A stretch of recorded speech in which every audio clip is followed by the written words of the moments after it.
It's finally time to remove the masking fluid. I used the masking fluid after a couple of initial washes to establish a base color, and I also have masking fluid on the white of the paper. I'm going to be filling that back in once I remove the masking fluid to determine what areas need to shift or change in terms of value or color. I'm using my rubber cement pickup here, and all of the paint is dry, so it's safe to take this all off. There's way too much on here to be using my fingers, but if I had dry, clean fingers, I could use my fingers alone to remove the masking fluid. But again, there's just way too much. So you can see the areas that I've masked that were on the white of the paper, and then other areas where I masked on top of some washes of color. This allows me to paint all of the darks freely without having to stop in between all of the positive spaces or the weeds themselves. So I'm able to work on painting all of the darks and negative spaces in between all of the weeds. Once I've removed what I think is all of the masking fluid, I just lightly skim the surface of the paper to detect any sticky areas, and I can tell that I do still have some masking fluid left, so take another pass with the rubber cement pickup. All right, so I also have some masking fluid in the trees above and on some of the hills as well, so I'm going to remove that.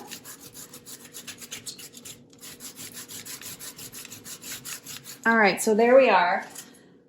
I use my synthetic rigger. This is my ivory rigger from my line of brushes. It's really firm, it's very smooth, and it's completely synthetic. So it's a wonderful tool to use with my masking fluid because it washes off really easily. I do have a number of videos on my YouTube channel that explain how I use masking fluid. So if you want to check those out, you can see the whole process.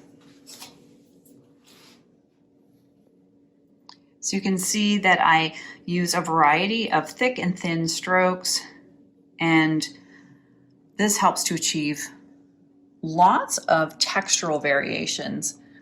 Here's the area that I masked in the back hills to just show a little bit of delineation in the hillside and the mountains and the topography.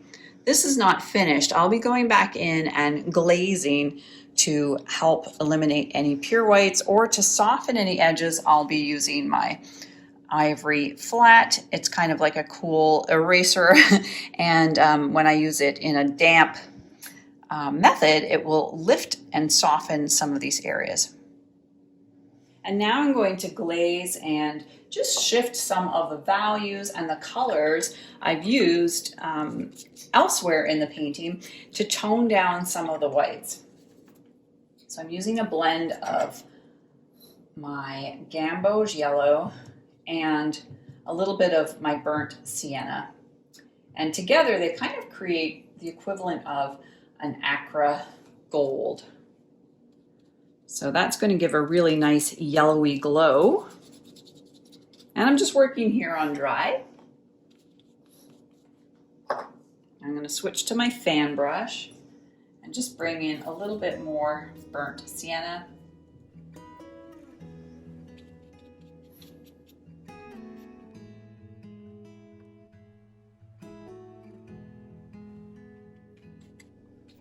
Beyond this, I'll be adding some more precise lines when this totally dries, but you can see a big difference between the side that I've glazed now and the side that was just masking fluid.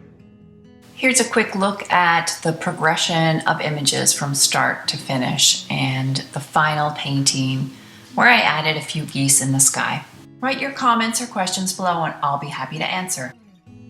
Friends, if you are enjoying my videos and my YouTube channel, I would love nothing more for you to comment, subscribe, or like, and even share these videos with like-minded people in your art community. As an arts educator for the last 25 years, it's an absolute pleasure to watch you grow and to be part of your creative and artistic journey. If you want to take a moment to thank me for these videos, I would love for you to click that super thanks button. It just gives me a little bit more of a boost to keep creating absolutely free content like this for you.